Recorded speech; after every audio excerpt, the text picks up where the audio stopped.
குழந்தைகள், வயதானவர்கள், தாய்மார்கள் இந்த காணொளியை கண்டிப்பா பாருங்கள்.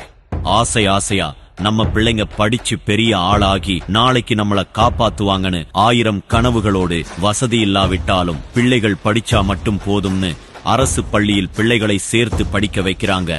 ஆனா அந்த அரசு பள்ளிகளில் நம்ம பிள்ளைகள் என்ன செய்கிறார்கள் தெரியுமா?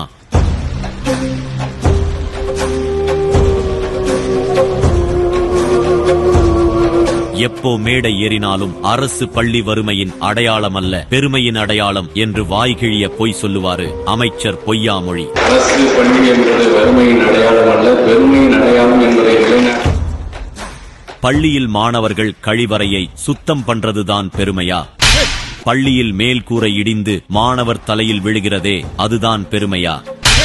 வகுப்பறையே இல்லாமல் மரத்தடியில் உட்கார்ந்தும் லேபல உட்கார்ந்து படிக்கிறார்கள், அது பெருமையா?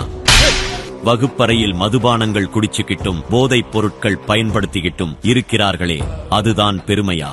அமைச்சரே, நீங்கள் எதை பெருமை என்று சொல்கிறீர்கள்?